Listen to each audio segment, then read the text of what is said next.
Did you know that a baby kangaroo is called a joey? In this educational video, we'll learn all about how kangaroos reproduce in the wild.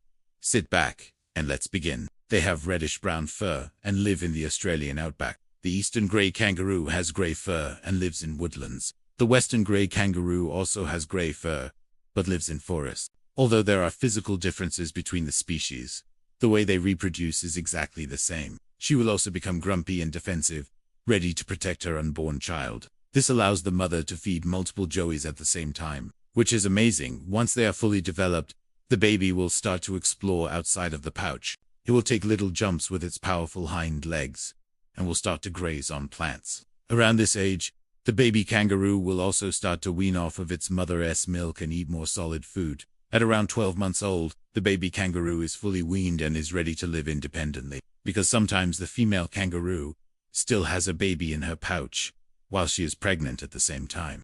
If this happens, the older joey will move from the inner to the outer part of the pouch to make room for the younger, developing sibling. This means that the older joey will have to start drinking less milk and focus on eating solid food. Once the baby kangaroo is born, it will crawl out of the birth canal and into the mother's pouch. At this stage of its life, the joey is only the size of a jelly bean and cannot see or hear very well. It will use its strong front legs to crawl along the mother's belly and into her pouch. Once inside, the baby will find a nipple and start to suckle. This is how the kangaroo provides milk to her young. The red kangaroo is the largest of three main kangaroo species. Like all marsupials, female kangaroos will release special chemicals from their skin to let males know when they are ready to mate. This happens during a time in their reproductive cycle, when their hormones are triggering them to be in heat. It is important that kangaroos reproduce, so that we can continue to learn about them and enjoy watching them in their natural habitat. Thank you for watching this episode. We hope that you learned something new.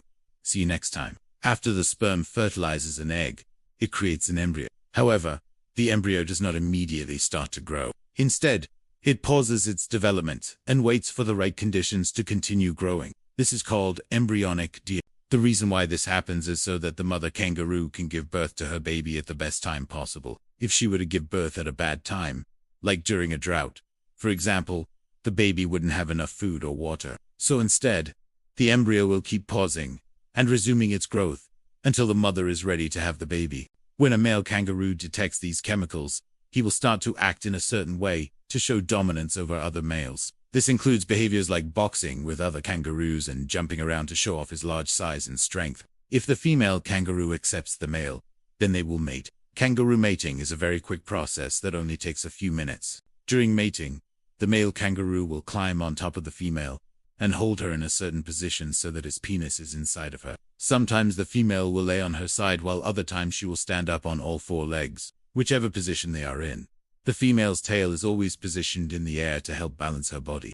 Even though it doesn't look like it, the female kangaroo is actually upside down when she's being mounted by the male. Her reproductive organs are located higher up in her body, near where her legs are, while her stomach is facing the male. This is what allows the male kangaroo to successfully fertilize her eggs. Kangaroos have a very unique reproductive system. When the mother kangaroo is ready to give birth, she will start to show signs like becoming very tired and laying down more often. Kangaroos have two different types of nipples, one for the baby and another one for the grown-up version of the baby. It takes about 6 to 8 months for the baby kangaroo to grow and develop inside of the pouch.